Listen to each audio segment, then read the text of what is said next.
Hi hello ನಮಸ್ತೆ ಎಲ್ರಿಗೂ ಕೂಡ ನನ್ನ ಚಾನಲ್ಗೆ ಸ್ವಾಗತ ಸುಸ್ವಾಗತ. ಹಾಗೆ ಎಲ್ಲರಿಗೂ ಕೂಡ ಬೆಳಗಿನ ಶುಭೋದಯಗಳನ್ನು ತಿಳಿಸ್ತಾ ಈ ಒಂದು ವಿಡಿಯೋನ ಸ್ಟಾರ್ಟ್ ಮಾಡ್ತಾ ಇದ್ದೀನಿ. ನಾವು ಹೋಗ್ತಾ ಇರೋದು ಎಲ್ಲಿಗೆ ಅಂತ ನಿಮಗೆ ತಿಳಿಸ್ತೀನಿ.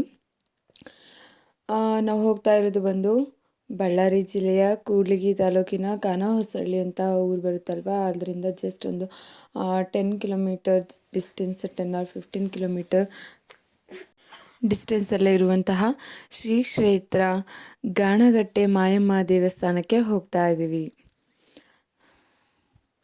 ಈ ಶ್ರಾವಣ ಮಾಸ ಬಂದಾಗ ನಾವು ವಾರ ಅಂದರೆ ಒಂದು ದಿನಗಳೆಲ್ಲ ದೇವಸ್ಥಾನಕ್ಕೆ ಹೋಗ್ತೀವಲ್ವ. ಹಾಗಾಗಿ ನಾವು ಕೂಡ ಪುಣ್ಯಕ್ಷೇತ್ರಕ್ಕೆ ಹೋಗೋಣ ಅಂತ ಹೇಳ್ಬಿಟ್ಟು ಹೊರಟ್ವಿ. ಈಗ ಕಾನಹೊಸಳ್ಳಿ ರೀಚ್ ಆಗಿದ್ದೀವಿ. ಈ ಕಾನಹೊಸಳ್ಳಿಯಿಂದ ತುಂಬ ಹತ್ತಿರ ಆಗುತ್ತೆ ಗಾಣಗಟ್ಟೆ ಮಾಯಮ್ಮ. ಇನ್ನೇನು ನಾವು ಗಾಣಗಟ್ಟೆ ಮಾಯಮ್ಮ ದೇವಸ್ಥಾನದ ಹತ್ರನೇ ಬರ್ತಾ ಇದ್ದೀವಿ.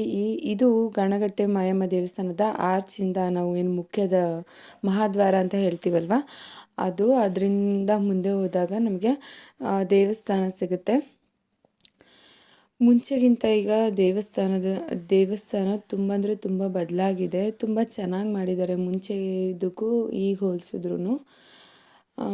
ನಾನು ನನ್ನ ಮದುವೆ ಆಗೋದಕ್ಕಿಂತ ಮುಂಚೆ ತುಂಬ ಸತಿ ಬಂದಿದ್ದೀನಿ. ನನ್ನ ತವ್ರ ಮನೆ ಕಡೆಯವರು ತುಂಬ ದೇವರಲ್ಲಿ ಭಕ್ತಿ ಇದೆ, ಈ ದೇವ್ರ ಮೇಲೆ ನಂಬಿಕೆನೂ ಕೂಡ ಇದೆ. ನಂತರ ನಾವು ದೇವಸ್ಥಾನವನ್ನು ರೀಚ್ ಆದ್ವಿ. ದೇವಸ್ಥಾನವನ್ನು ರೀಚ್ ಆದ ನಂತರ ದೇವರಿಗೆ ಹಣ್ಣು ಕಾಯಿನ ಮಾಡಿಸ್ಕೊಂಡು ದೇವಸ್ಥಾನದ ಒಳಗಡೆ ಹೋಗೋಣ ಅಂತ ಹೇಳ್ಬಿಟ್ಟು ಹೋಗ್ತಾ ಇದ್ದೀವಿ. ದೇವಸ್ಥಾನಕ್ಕೆ ನಾನು ನಮ್ಮ ದೊಡ್ಡಮ್ಮಂದ್ರು ಹಾಗೆ ದೊಡ್ಡಪ್ಪ ಎಲ್ಲರೂ ಕೂಡ ಹೋಗಿದ್ವಿ. ಇದೇ ನೋಡಿ ಶ್ರೀ ಕ್ಷೇತ್ರ ಗಾಣಗಟ್ಟೆ ಮಾಯಮ್ಮ ದೇವಿಯ ದೇವಾಲಯ. ಈ ದೇವಾಲಯದ ವಿಶೇಷ ಏನಪ್ಪ ಅಂದರೆ, ಈ ದೇವಾಲಯದಲ್ಲಿ ದುಡ್ಡಿನಿಂದನೇ ಅಲಂಕಾರವನ್ನು ಮಾಡಿರ್ತಾರೆ ಆ ದೇವಿಗೆ, ಮಾಯಮ್ಮ ದೇವಿಗೆ ಹಣದ ಅಲಂಕಾರ, ದುಡ್ಡಿನ ಅಲಂಕಾರ ಏನೇ ಆಗಿರ್ಬೋದು. ನಾವು ಏನು ದೇವರಿಗೆ ಹೂನಾರ ಅಥವಾ ಒಡವೆ ಅದೆಲ್ಲ ಹಾಕ್ತೀವಲ್ವ, ಆದರೆ ಈ ಮಾಯಮ್ಮ ದೇವರಿಗೆ ವಿಶೇಷ ಅಲ್ಲೇ ಇರೋದು ಏನಂದರೆ, ಮಾಯಮ್ಮ ದೇವರಿಗೆ ಹಣದಿಂದ ಮಾಡುವಂಥ ಹಾರವೇ ದೇವಿಗೆ ಚಿನ್ನದ ಸರ, ಈ ರೀತಿ ಎಲ್ಲದೂ ಕೂಡ ದುಡ್ಡೇ ಆಗಿರುತ್ತೆ. ಈ ಒಂದು ದೇವಿಯ ಅಲಂಕಾರಕ್ಕೆ ದುಡ್ಡನ್ನೇ ಜಾಸ್ತಿ ಉಪಯೋಗ ಮಾಡ್ತಾರೆ.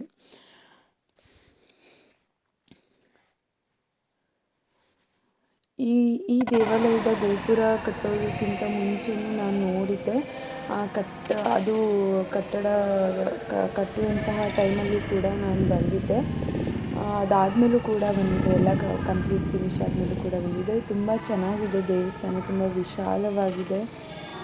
ಹಾಗೆ ಈ ಒಂದು ದೇವಸ್ಥಾನದಲ್ಲಿ ತುಂಬ ಅನೇಕ ರೀತಿಯಾದಂತಹ ಶುಭ ಕಾರ್ಯಗಳು ಕೂಡ ನಡೆಯುತ್ತೆ. ಮತ್ತು ತುಂಬ ದೊಡ್ಡ ಮದುವೆ ಕಲ್ಯಾಣ ಮಂಟಪ ಕೂಡ ಇಲ್ಲಿ ಕಟ್ಟಿಸಿದ್ದಾರೆ. ನಂತರ ದೇವಸ್ಥಾನದ ಮುಂಭಾಗದಲ್ಲಿ ಪುಟ್ಟ ಮಕ್ಕಳ ನಾಮಕರಣ ಶಾಸ್ತ್ರ ಆಗಿರ್ಬೋದು, ಆಮೇಲೆ ಮುಡಿ ಶಾಸ್ತ್ರ ಆಗಿರ್ಬೋದು, ಈ ರೀತಿ ಅನೇಕ ಶಾಸ್ತ್ರಗಳನ್ನು, ಅನೇಕ ಪೂಜೆಗಳನ್ನು ಮತ್ತು ಶುಭ ಕಾರ್ಯಗಳನ್ನು ದೇವಾಲಯದ ಮುಂದೆ ಈ ಒಂದು ಶುಭ ಕಾರ್ಯಗಳನ್ನು ನೆರವೇರಿಸ್ತಾರೆ. ಮತ್ತು ಮಕ್ಕಳಿಗೆ ಏನಾದರೂ ತೊಂದರೆ ಆಗಿದ್ರೆ ಹರಕೆ ಕೊಟ್ಕೊಂತಾರಲ್ವ, ಹರಕೆಗಳನ್ನು ಕೂಡ ಇಲ್ಲಿ ನೆರವೇರಿಸ್ತಾರೆ. ನಂತರ ಇನ್ನೊಂದು ವಿಶೇಷ ಏನಂದರೆ, ಮಕ್ಕಳಾಗದೇ ಇರೋರಿಗೆ ಮಕ್ಕಳಾಗುವಂತಹ ತುಂಬ ಶಕ್ತಿ ಇರುವಂತಹ ದೇವಿ ಇದು. ನಾವು ಭಕ್ತಿಯಿಂದ ದೇವರನ್ನು ಧ್ಯಾನಿಸಿದಾಗ ನಮಗೆ ಯಾವುದೇ ರೀತಿಯಾದಂತಹ ಕಾರ್ಯಸಿದ್ಧಿ ಈ ಒಂದು ದೇವರನ್ನು ಬೇಡ್ಕೊಂಡ್ರೆ ಆಗುತ್ತೆ. ನನಗೂ ಕೂಡ ಈ ಒಂದು ದೇವರನ್ನು ಬೇಡ್ಕೊಂಡು ಏನೇ ಆಗಲಿ ಅಂದ್ಕೊಂಡ್ರೆ ಅದು ಪಕ್ಕ ಆಗಿರೋದಕ್ಕೆ ನಾನು ನಿಮಗೆ ಹೇಳ್ತಾ ಇರೋದು. ಆಗಿದೆ. ಒಂದು ನಂಬಿಕೆಯನ್ನು ಇಡಬೇಕು ಅಷ್ಟೇ ನಾವು ದೇವರಲ್ಲಿ. ನೋಡಿ, ನಾನು ಹೇಳಿದ್ನಲ್ವ, ದುಡ್ಡೇ ದೇವಿಗೆ ಅಲಂಕಾರ. ಈ ಒಂದು ದೇವರಿಗೆ ಹಣವೇ ಅಲಂಕಾರವಾಗಿರುತ್ತೆ. ಆ ಮಾಯಮ್ಮ ದೇವಿ ಎಲ್ಲರಿಗೂ ಕೂಡ ಒಳ್ಳೆಯದನ್ನು ಮಾಡಿ ಅಂತ ನಾನು ಕೇಳ್ಕೊತೀನಿ. ಈ ಒಂದು ಬೋರ್ಡನ್ನ ನಾನು ಗಮನಿಸಿದೆ. ಈ ಒಂದು ಬೋರ್ಡಲ್ಲಿ ಏನು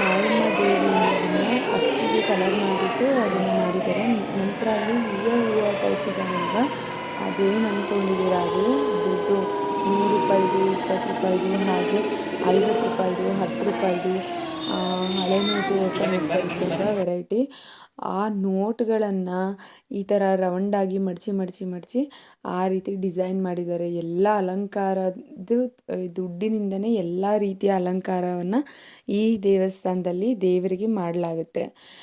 ಇನ್ನೊಂದು ನಾನು ಆಗಲೇ ತೋರಿಸಿದ್ದು ಬೆಳ್ಳಿಯ ವಿಗ್ರಹ ದೇವ್ರದ್ದು.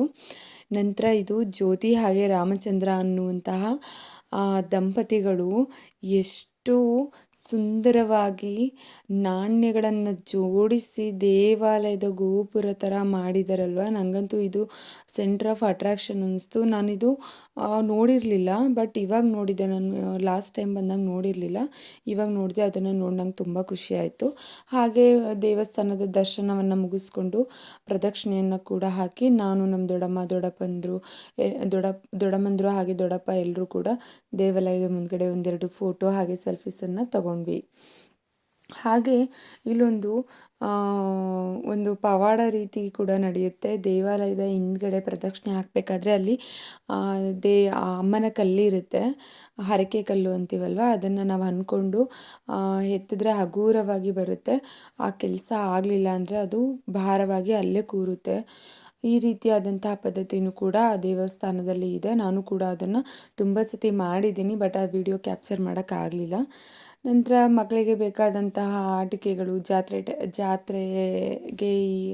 ಜಾತ್ರೆ ಮಾಡುವಾಗ ಏನೇನು ಸಾಮಾನೆಲ್ಲ ಇಟ್ಟಿರ್ತಾರಲ್ವ, ಆ ರೀತಿಯಾದಂತಹ ಎಷ್ಟು ವೆರೈಟಿ ಅಂಗಡಿ ಬೇಕ್ರಿ ನಿಮಗೆ, ಎಲ್ಲ ರೀತಿಯ ಅಂಗಡಿಗಳು, ಎಲ್ಲ ರೀತಿಯ ಸಾಮಾನುಗಳು, ವಸ್ತುಗಳು ಆ ಒಂದು ದೇವಸ್ಥಾನದ ಮುಂಭಾಗದಲ್ಲಿ ವಿಧ ವಿಧವಾದ ಅಂಗಡಿಗಳನ್ನ ಇಟ್ಕೊಂಡು ಮಾರ್ತಾ ಇರ್ತಾರೆ. ಎಲ್ಲ ರೀತಿಯ ಐಟಮ್ಸು ಕೂಡ ಸಿಗುತ್ತೆ ಅಲ್ಲಿ. ನಾನು ಕೂಡ ಅದೆಲ್ಲ ನೋಡಿಕೊಂಡು ನಂತರ ಅಲ್ಲಿ ಪ್ರಸಾದ ಇತ್ತು. ಪ್ರಸಾದವನ್ನು ತಿನ್ಕೊಂಡು ಹೋಗೋಣ ಅಂತ ಹೇಳ್ಬಿಟ್ಟು, ಸೇವಿಸ್ಕೊಂಡು ಹೋಗೋಣ ಅಂತ ಹೇಳ್ಬಿಟ್ಟು ಪ್ರಸಾದ ಕಡೆ ಹೋಗ್ತಾ ಇದ್ದೀವಿ. ನಾನು ಮುಂಚೆ ಬಂದಾಗ ಅಂದರೆ ಯಾವ ಟೈಮ್ ಬಂದಾಗೂ ನಾನು ಪ್ರಸಾದವನ್ನು ಸೇವಿಸಿರಲಿಲ್ಲ. ಯಾಕಂದರೆ ಗೊತ್ತಿರಲಿಲ್ಲ ಪ್ರಸಾದ ಎಲ್ಲ ಇರುತ್ತೆ ಅಂತ ಹೇಳ್ಬಿಟ್ಟು. ಇದೇ ಫಸ್ಟ್ ಟೈಮ್ ನಾನು ದೇವಸ್ಥಾನದಲ್ಲಿ ಅಂದರೆ ಗಾಣಗಟ್ಟೆ ಮಾಯಮ್ಮ ದೇವಸ್ಥಾನದಲ್ಲಿ ಪ್ರಸಾದವನ್ನು ಸೇವಿಸ್ತಾ ಇರೋದು ಇದೇ ಫಸ್ಟ್ ಟೈಮ್ ಅಂತ ಅನಿಸುತ್ತೆ. ಇನ್ನು ಕ್ಯೂ ಅಲ್ಲಿ ನಿಂತ್ಕೊಂಡು ತಟ್ಟೆಗಳನ್ನು ತಗೊಂಡು ಪ್ರಸಾದಕ್ಕೆ ಅನ್ನ, ಸಾಂಬಾರು, ಪಾಯಸ ಹಾಗೆ ಚಿತ್ರಾನ್ನವನ್ನು ಮಾಡಿಸಿದ್ರು. ತುಂಬ ಅಂದರೆ ತುಂಬ ರುಚಿಯಾಗಿತ್ತು ದೇವರ ಪ್ರಸಾದವನ್ನು ತಿಂದ್ಕೊಂಡು ತಟ್ಟೆನ ತೊಳೆದ್ಬಿಟ್ಟು ಅದರ ಜಾಗದಲ್ಲಿ ಇಟ್ಬಿಟ್ಟು ನಾವು ದೇವರಿಗೆ ಮತ್ತೊಮ್ಮೆ ಕೈ ಮುಗಿದು ಹೊರಗಡೆ ಬಂದ್ವಿ. ನನಗೆ ಸೆಂಟರ್ ಆಫ್ ಅಟ್ರಾಕ್ಷನ್ ಅನಿಸಿದ್ದು ರಾಮಚಂದ್ರ ಹಾಗೆ ಜ್ಯೋತಿ ಅನ್ನುವ ದಂಪತಿಗಳು ಮಾಡಿರುವಂತಹ ನಾಣ್ಯದ ಗೋಪುರ ನಂಗೆ ತುಂಬ ಇಷ್ಟ ಆಯಿತು. ನೀವ್ಯಾರೆಲ್ಲ ಈ ದೇವಸ್ಥಾನಕ್ಕೆ ಹೋಗಿದ್ದೀರಾ ಅಂತ ನನಗೆ ಕಮೆಂಟ್ ಮುಖಾಂತರ ತಿಳಿಸಿ. Okay, thank you all.